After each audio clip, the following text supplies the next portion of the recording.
Dentro de la cultura popular siempre ha sido una constante la figura de los demonios y monstruos que se presentan de forma amigable y que detrás de su sonrisa esconden terribles intenciones.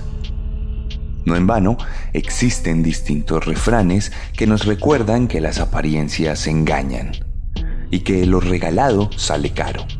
Por eso mismo, todo el tiempo vemos campañas que le recomiendan a los niños y padres guardar distancia de los desconocidos y desconfiar de quienes ofrecen dulces y juegos a cambio de compañía. Las cifras de niños raptados alrededor del mundo alarmarían a cualquier persona desapercibida que no fuese consciente de las dinámicas de maldad que se gestan alrededor del ser humano. Y las leyendas, mitos y cuentos no son más que adaptaciones de la realidad cruda que nos ha correspondido vivir. Los dientes afilados se ceban con la saliva de las bestias insaciables y los dulces constituyen una carnada que abre las puertas de un banquete de carne virgen y suave. ¿Pero qué pasa cuando los lobos se disfrazan de ovejas? ¿Qué pasa cuando las presas sacrifican su supervivencia a cambio de comodidades? ¿Qué pasa cuando el infierno monta una sucursal en un viejo apartamento en las periferias del estado de Texas? Bienvenidos a la 30ª entrega de la tercera temporada, capítulo 105 de Serialmente, un podcast con contenido muy gráfico.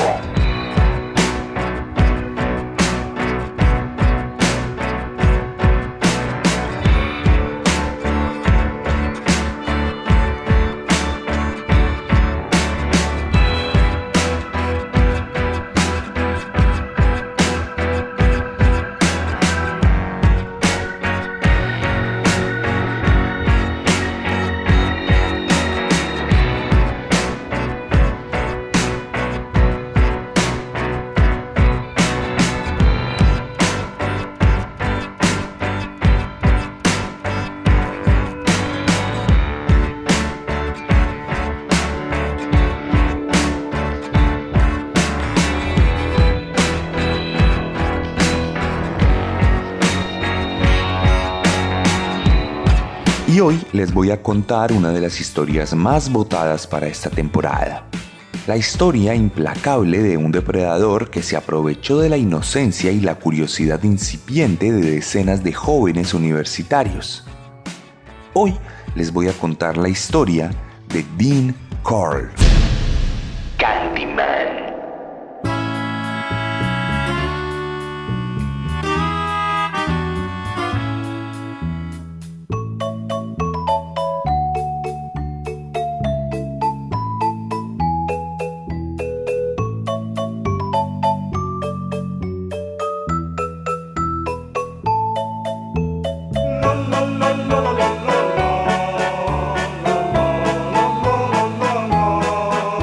Esta historia comienza en Fort Wayne, Indiana, Estados Unidos, el 24 de diciembre de 1939, el día en el que nació Dean Arnold Corll, el primer hijo de May Emma Robinson y de Arnold Edwin Corll, una pareja con constantes problemas de convivencia que se la pasaba discutiendo por muchas cosas, entre ellas la crianza de sus hijos. Pues mientras el padre era tremendamente severo y estricto, la madre era particularmente sobreprotectora. Por eso, en 1946, luego de finalizada la Segunda Guerra Mundial, la pareja decidió divorciarse luego de sus irreconciliables diferencias. Sin embargo, siguieron en contacto para que los niños tuvieran una figura paterna presente y se fueron a vivir a un tráiler en Tennessee, de manera que el padre podía visitar a sus hijos en el tráiler donde vivían, cerca a la base de la Fuerza Aérea donde trabajaba. Estos cambios tempranos en su vida ocasionaron que Dean creciera como un joven tímido y serio que no solía socializar con otros niños. Aunque inicialmente sí mostraba rasgos básicos de empatía que ayudaron a que nadie sospechara de lo que se fraguaba en su cabeza muy lentamente. Algo que contribuyó a que el joven consolidara su naturaleza social fue que cuando tenía 11 años recibió un diagnóstico de fiebre reumática y una enfermedad cardíaca que le prohibió de forma determinante practicar deportes, lo que lo aisló de sus compañeros de clase. En ese momento, siendo 1950, sus padres se reconciliaron y se fueron a vivir a los suburbios de Houston, la capital del estado de Texas, donde intentaron volverse a amar durante 3 años hasta que en 1953 llegó la separación definitiva, aunque raramente amigable, lo que sin duda nos infiere que el joven Carl no tuvo ninguna experiencia traumática que contribuyera a la formación psicópata del futuro monstruo. Entonces, la madre de Dean conoció a un vendedor de relojería con el que tuvo una tercera hija en 1955 y con el que inauguró un negocio de dulces que más adelante sería fundamental para los inicios del asesino y su posterior alias. La fábrica funcionaba en el garaje de la casa, donde la esposa y los hijos del hogar se dedicaban a producir y a empacar dulces, los cuales eran vendidos por el padre en todos sus viajes de trabajo. Mientras tanto, Dean continuaba sus estudios de forma satisfactoria, mostrándose como un joven común, aunque solitario, que nunca tuvo problemas académicos o disciplinarios y que su único desempeño social radicó en su afición por tocar el trombón en la banda escolar y en una que otra cita con alguna joven que nunca perduraba y que nunca lo llevó a tener alguna relación seria. Como podemos ver, no es una regla estricta que la juventud de los monstruos cimente su futura naturaleza infame y malévola.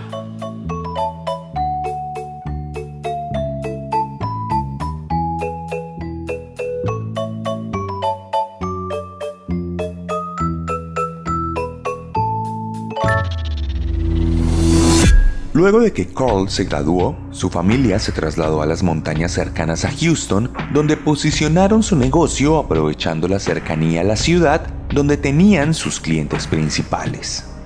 Allí montaron una tienda nueva, además de la fábrica, lo que les permitió expandir su alcance y terminó de consolidar la relación de nuestro protagonista con la confitería y los dulces.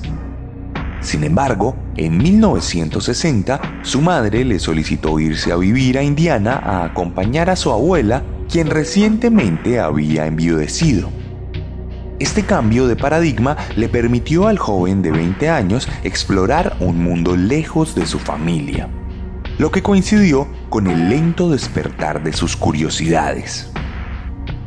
Allí conoció a una mujer con la que entabló su primera relación estable, aunque más adelante rechazaría una propuesta de matrimonio que ella le haría, reforzando las dudas que el joven comenzaba a tener sobre su propia sexualidad y cimentando otro tipo de curiosidades que más adelante explotarían de forma violenta.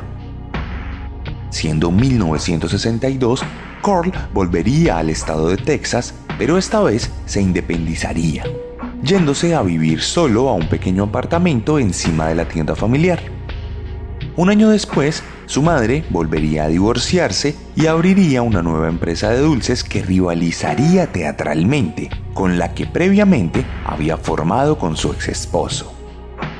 En esta nueva empresa, Dean tendría un cargo directivo que le brindaría al joven de 24 años una posición de poder que propiciaría el despertar de sus primeros instintos depredadores, pues la pequeña compañía contrataría jóvenes adolescentes para trabajos temporales. Allí, Dean comenzó a darse cuenta que se sentía particularmente atraído por estos jóvenes y comenzó a acosarlos dentro de la compañía, algo que ocasionó que estos protestaran frente a la dueña de la empresa, quien se limitó a despedirlos de forma sistemática para proteger a su hijo. Estos impases llevaron a Carl a decantarse por pasar un tiempo en el ejército, donde se enlistó el 10 de agosto de 1964, siendo asignado a una base en Luisiana y luego en Georgia, donde se estrenó como reparador del equipo electrónico. Según los reportes, Dean siempre fue un militar serio que no presentó ningún problema y que siempre rindió de forma preponderante. Sin embargo, el joven siempre afirmó haber odiado este periodo de su vida, buscando siempre la forma de lograr la baja del servicio a costa del negocio familiar. Esta baja fue concedida el 11 de junio de 1965, por lo que Candyman solo sirvió al ejército 10 meses. Tiempo suficiente para que el joven, rodeado exclusivamente de hombres, se reconociera a sí mismo y en privado como un homosexual que tuvo la oportunidad de vivir sus primeras experiencias con otros hombres y que además pudo reconocer su atracción particular hacia los menores de edad. Algo que de ninguna manera estaba relacionado de forma directa con sus inclinaciones sexuales y que representaba una perturbación particular que más adelante marcaría su comportamiento criminal. Entonces, el futuro monstruo identificaría en los dulces una herramienta valiosa para alimentar sus fantasías pedófilas.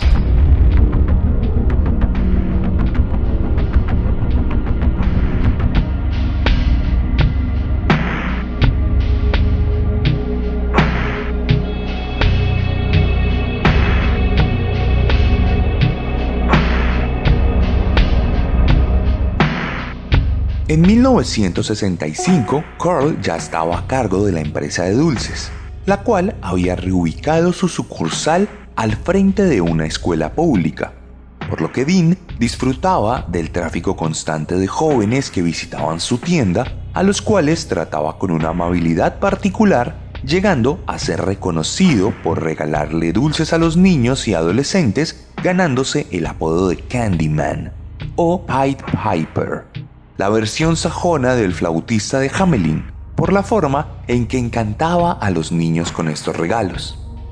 De hecho, para estas alturas, Dean montó un pequeño salón de juegos en la parte trasera de su negocio, lo que permitió que los jóvenes de la escuela se volvieran visitantes asiduos del lugar, permitiendo que el hombre fuera constantemente acompañado de estos adolescentes que protagonizaban sus fantasías más secretas y que sin saber configurarían los deseos ansiosos más inenarrables en las primeras estancias psicóticas de nuestro protagonista. En este punto de su vida, siendo ya 1967, Carl conocería a David Owen Brooks, un puberto de 12 años que se volvió tremendamente cercano al psicópata y que incluso comenzó a acompañarlo en sus viajes de trabajo. La amistad entre estos dos hombres se dio porque Brooks solía recibir bullying en el colegio por su apariencia débil y frágil, lo que lo llevó a encontrar protección y aceptación en Candyman. Adicionalmente, Carl compró la lealtad de Brooks con constantes regalos en especie y también con dinero en efectivo que le brindó estabilidad al joven. Esto, con el tiempo y pasados un par de años, devino en un vínculo sexual entre la pareja cuando Dean comenzó a pagarle al adolescente a cambio del permiso para practicarle sexo oral. Mientras tanto, los padres de Brooks vivían una tormentosa separación, lo que abrió una brecha en la vida del joven, la cual fue llenada plenamente por Candyman, quien supo manipular la situación para su propio beneficio perturbador. Toda esta fase de la vida de Dean Carl coincidió con un tercer matrimonio fallido de su madre, lo cual ocasionó que la fábrica de dulces cerrara y ella se mudara con su hija a Colorado. Esto marcaría el distanciamiento en la relación del psicópata con su familia, lo que daría lugar a la culminación del desarrollo solitario de la fase más psicópata de Candyman, quien empezaba a experimentar urgencias aberrantes y fantasías repugnantes, que con el tiempo no podría controlar.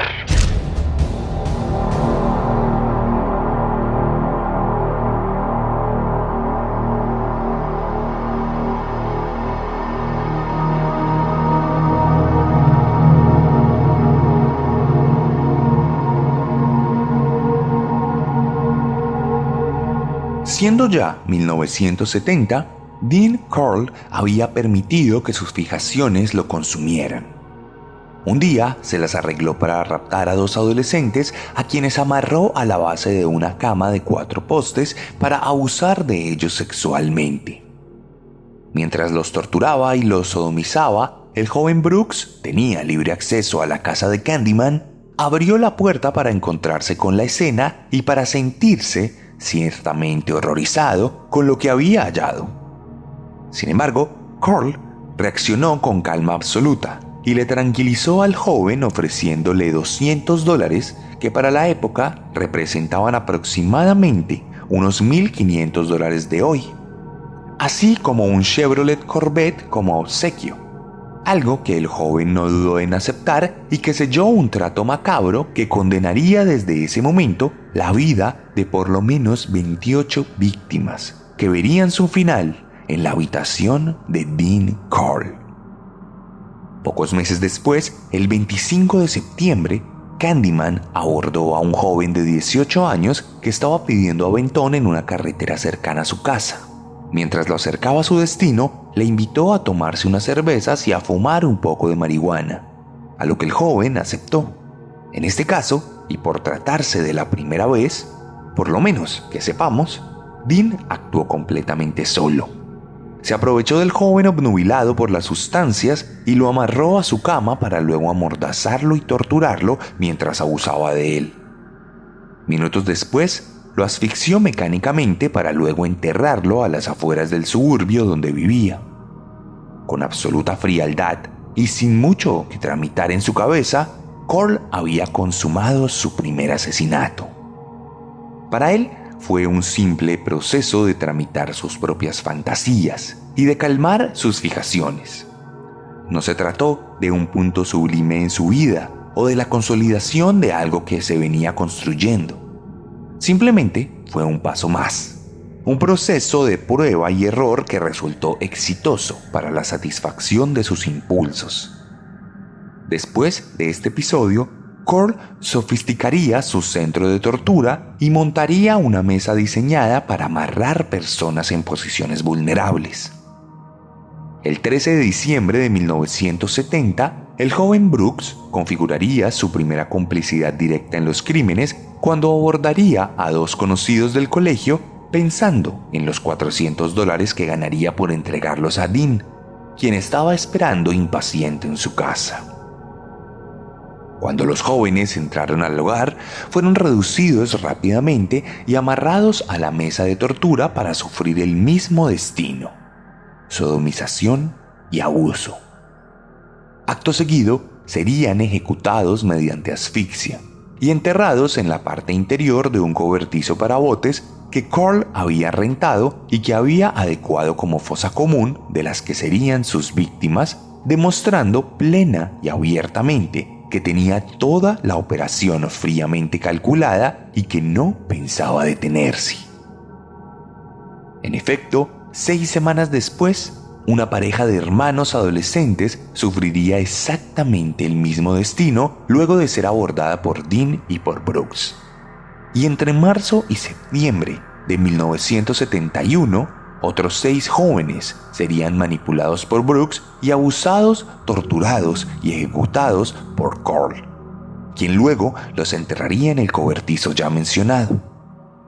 Pronto, las calles de la ciudad comenzaron a llenarse de letreros y afiches que clamaban la búsqueda de los jóvenes, y las familias de los desaparecidos se acercaron a la policía, quien, como ya es de costumbre, no estaba en disposición de ayudar a los más desfavorecidos. Curiosamente, y para ironizar la historia esgrimida por Dios y por el diablo, las familias de las víctimas pagaron a otros jóvenes para que llenaran la ciudad de carteles. Uno de esos jóvenes era Elmer Wayne Henley, un adolescente que más adelante sería fundamental en esta historia.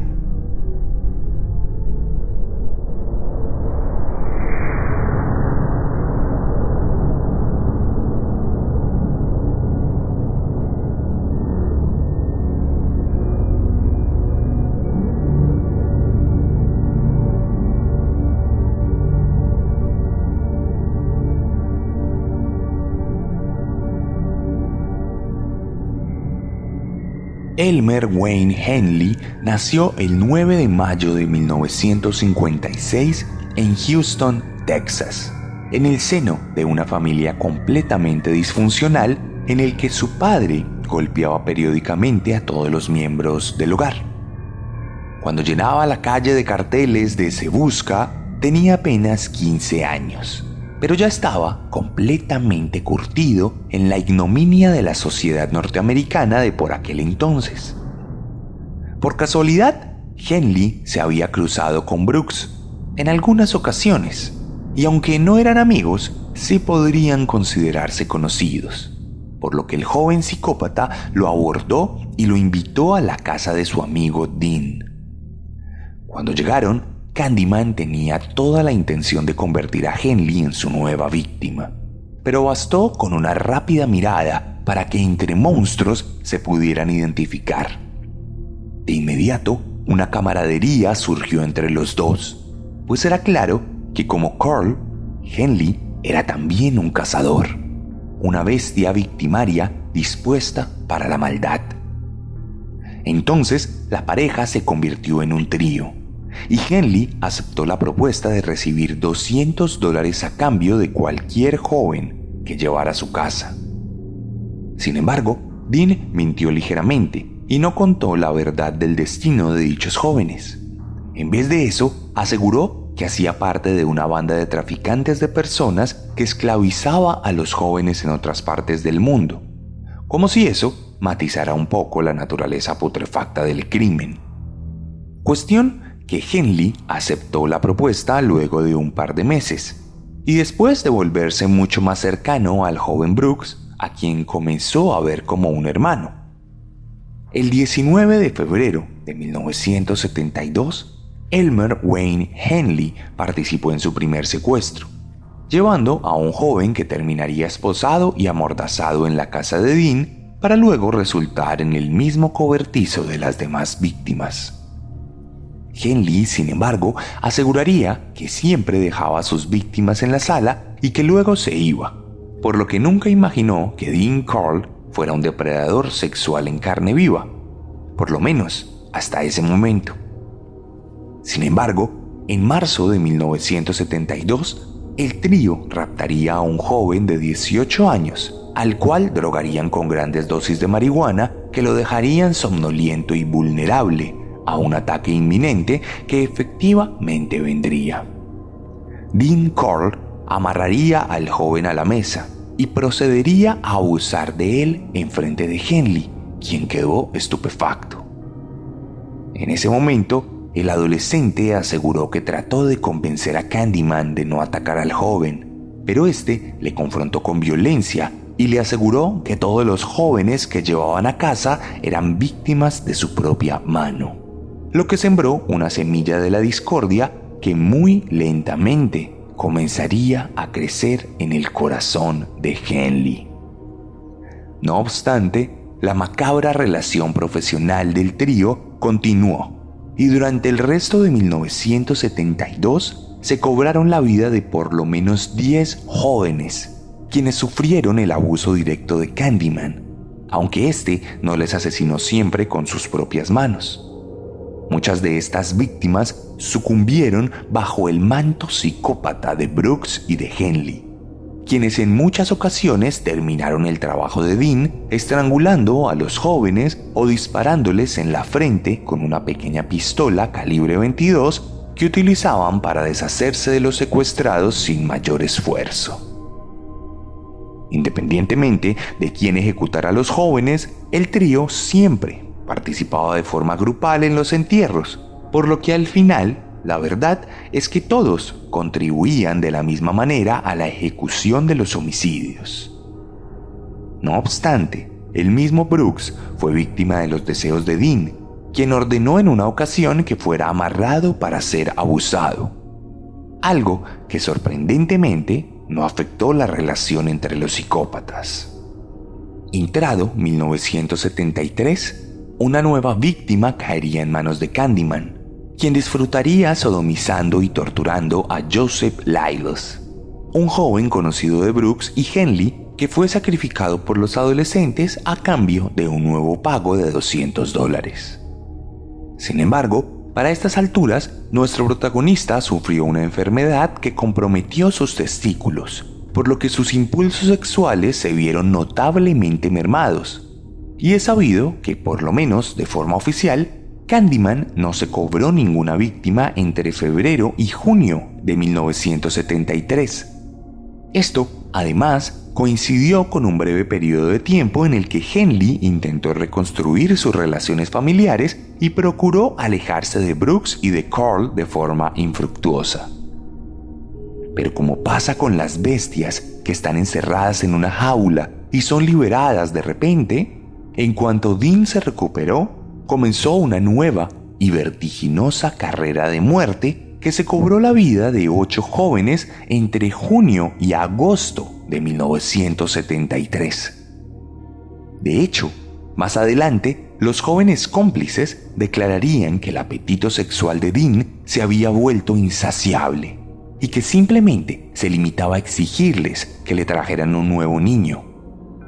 De hecho, afirmarían que su comportamiento se vería seriamente afectado y que entre asesinatos sufriría tremendos periodos de ansiedad que lo llevarían a fumar de manera constante y a volverse particularmente irritable. Esta realidad contribuiría a la constante degradación de su relación con los jóvenes, lo que más adelante terminaría pasando factura de la peor manera. Carl se cobraría a su última víctima el 3 de agosto de 1973. Un joven de 13 años al que abordarían mientras montaba bicicleta y a quien le ofrecerían una pizza a cambio de su compañía. De cualquier manera, como si se tratara de una terrible carrera de sangre y obscenidades, el camino de muerte de Dean Carl se estancaría de forma abrupta.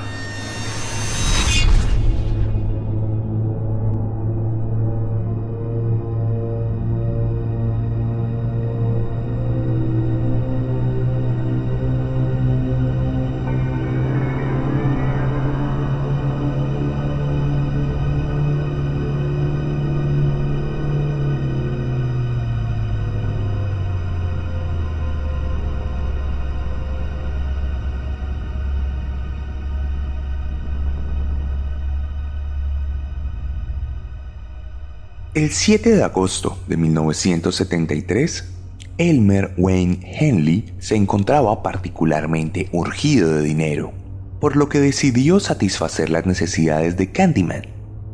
Brooks, mientras tanto, se había distanciado momentáneamente del trío, pues había embarazado a su novia, por lo que se había concentrado en cuidar de ella. Entonces, Henley llevó a un compañero llamado Timothy Curley, de 19 años, quien aceptó la propuesta de una divertida fiesta en casa de Carl. Allí, ambos se drogaron y se emborracharon para luego irse de casa con la promesa de volver pronto. Tomaron un auto y se dirigieron a la casa de Henley, donde iban a recuperar algo. Cuando salieron, sin embargo, escucharon un escándalo cruzando la calle y se dieron cuenta que la vecina, Rhonda Williams, estaba sosteniendo una acalorada discusión con su padre que terminó con este golpeándola enfrente de los jóvenes. Ante esto, Henley le ofreció que se subiera al carro y que los acompañara para huir de su padre abusivo, a lo que ella aceptó y los 3 jóvenes emprendieron camino de vuelta a casa de Candyman. Cuando se acomodaron en la sala, Dean Carl le pidió a Henley que le acompañara a la cocina, donde le regañó con severidad y le encaró por haber traído a una mujer a la casa. Aunque esta discusión se intensificó un poco, al final Henley logró calmar al psicópata y ambos volvieron a la sala, donde se volvieron a drogar y a emborrachar hasta que perdieron la conciencia. Al día siguiente, el 8 de agosto, todos despertarían en una situación completamente alucinante. Cuando Henley abrió los ojos, estaba boca abajo. Sintió como Carl le estaba ajustando unas esposas y cuando intentó abrir la boca, se dio cuenta de que la tenía tapada con un pedazo de cinta. Asimismo, sus tobillos estaban amarrados. Cuando levantó la mirada, se dio cuenta de que Rhonda y Timothy estaban igual, amarrados, amordazados e inmovilizados, con la diferencia de que Timothy estaba parcialmente desnudo. Cuando terminó de despertar, Henley se movió con brusquedad y Candyman le quitó la mordaza para hablar con él. Le aseguró que seguía muy molesto por haber llevado a aquella mujer y que ahora debía torturarlos y asesinarlos a todos. Entonces, Henley pidió clemencia y le aseguró a Carl que si lo soltaba, le ayudaría a torturar a los jóvenes. Después de casi media hora de súplicas, Dean aceptó y soltó a Henley para luego llevar a los otros dos adolescentes a la mesa de tortura, donde los amarró y los dispuso en posiciones para ser abusados. En ese momento, ambos jóvenes despertaron y comenzaron a gritar de forma infructuosa a través de sus mordazas. Fue entonces cuando Dean sacó un cuchillo y le ordenó a Henley que cortara la ropa de Rhonda y abusara de ella, al tiempo que él comenzó a hacer lo propio con Timothy, quien empezó a gritar de dolor. Henley preguntó a Carl si no era mejor llevar a Rhonda a otra habitación, pero el psicópata, concentrado en la tortura y el abuso de Timothy, le ignoró por completo, por lo que Henley vio que era la oportunidad de hacer algo y tomó la misma pistola calibre 22 con la que había matado a tantas víctimas y la apuntó a su cómplice, amenazándolo en reiteradas ocasiones y recordándole que era un monstruo que había ido demasiado lejos. En ese momento, Carl dejó de abusar de Timothy y completamente desnudo se volteó a ver a Henley, quien continuó recriminándole el hecho de que todos sus amigos habían sido abusados y asesinados por él. Dean, por su lado, no creyó que Henley fuera capaz de atacarle, por lo que se acercó a él de forma intimidante mientras le pedía, cínicamente, que disparara y lo invitaba a alar el gatillo. Entonces, Henley dio 2 pasos atrás y disparó, impactando directamente en la frente del psicópata con tan mala suerte de que la bala no penetró completamente el cráneo del hombre, por lo que siguió acercándose a él de forma intimidante, aunque ahora presa del miedo. Henley no hesitó y rápidamente disparó otras 2 veces, hiriendo el hombro del asesino, que en ese momento decidió huir de la habitación. En el pasillo, a pocos metros, Henley disparó en otras 3 ocasiones, impactando la espalda de Carl, quien se desplomó de forma instantánea. Candyman, de 33 años en ese momento, había muerto.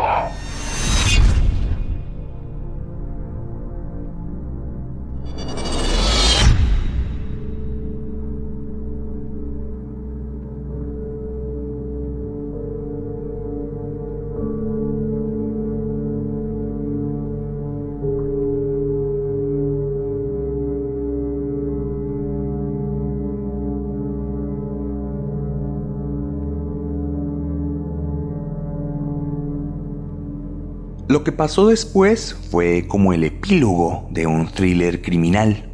Henley liberó a los jóvenes y los 3 se sentaron afuera de la casa a esperar a la policía que habían llamado minutos atrás.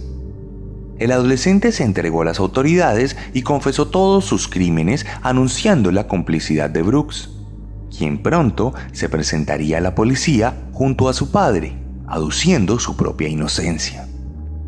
Henley, por su lado, contribuiría a la investigación señalando la ubicación de los cuerpos, por lo que la policía adelantó excavaciones en el cobertizo de botes donde fueron encontrados los cadáveres de más de 10 niños. Finalmente, la investigación arrojó resultados concluyentes que permitieron comprobar la muerte de 28 jóvenes, por lo menos que hubieran podido ser comprobados. Como Carl recibió su castigo inmediato, no pudo declarar nunca, lo que abrió el manto de duda a la posibilidad de que en realidad hubiese más víctimas que nunca fueron conocidas. Para aquel momento, Dean Carl y sus cómplices se habían constituido como los mayores asesinos seriales de la historia de los Estados Unidos, unos años antes de que en la escena irrumpieran monstruos más prolíficos e icónicos, como John Wayne Gacy, Ted Bundy, Gary Ridgway y el mismísimo Samuel Little. Los juicios fueron rápidos y ambos jóvenes recibieron cadenas perpetuas por los asesinatos que cometieron y por la complicidad en la tortura, abuso y secuestro perpetrados por el monstruoso Dean Corll. Como dato curioso, Henley no recibió ninguna condena por matar a su cómplice y mentor, pues se consideró que se trataba de un acto de defensa propia. Ambos jóvenes pasaron su condena en cárceles distintas y nunca se volvieron a ver. Brooks murió el 28 de febrero de 2020 a los 65 años por cuenta de complicaciones respiratorias derivadas del COVID-19, mientras que Henley todavía permanece con vida en la penitenciaría Mark Stiles, en Jefferson County, Texas.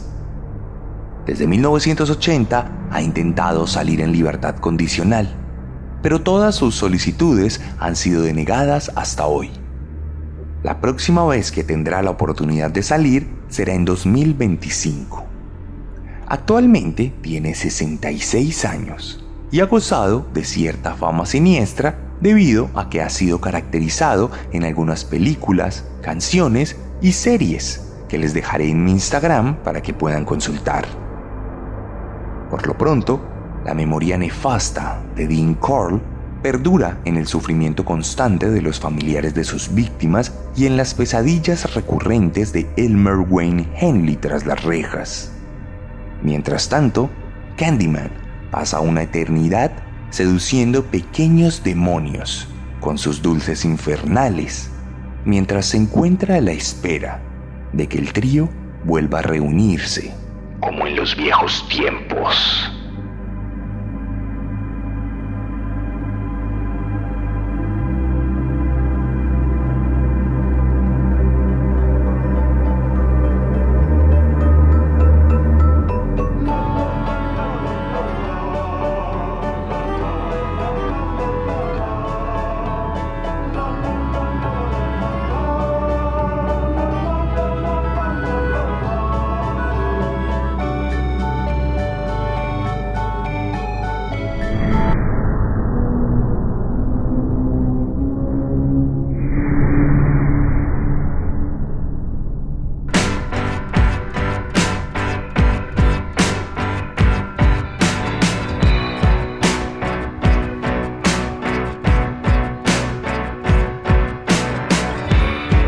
Y esta fue la historia de Dean Corll aquí en Serialmente, el capítulo número 105 de este podcast, uno de los más reconocidos sobre asesinos seriales en este lado del mundo. Recuerden que si quieren apoyar este podcast, la mejor forma de hacerlo es compartiéndolo y mostrándoselo a sus amigos. Asimismo, recuerden seguirme en las redes sociales. Vaya a YouTube y digite Serialmente Oficial y va a encontrar mi perfil donde además tengo contenido extra de otra naturaleza para usted. Pásese también por mi Instagram, @elarracadas, @el_arracadas. Ahí usted va a encontrar fotografías de este caso donde puede comentar qué le pareció el capítulo, pero además puede encontrar unas historias destacadas donde usted podrá apreciar las películas, los libros, la música y todo lo relacionado a estos asesinos. Recuerde que si le gustó mi forma de narrar, le va a encantar mi forma de escribir, y que la mejor manera de apoyar este podcast de forma tangible es leyendo mis libros, pues escribo este podcast para que usted se motive a leer lo que hago, que es mucho mejor que lo que narro. Asimismo, tenemos merch oficial de Serialmente, con diseños exclusivos y originales que puede consultar en mis redes sociales, siempre disponible para usted en Colombia y en México. No siendo más, me despido de ustedes, dejándolos a la espera de un nuevo monstruo la próxima semana. Porque recuerden que siempre podemos ser peores.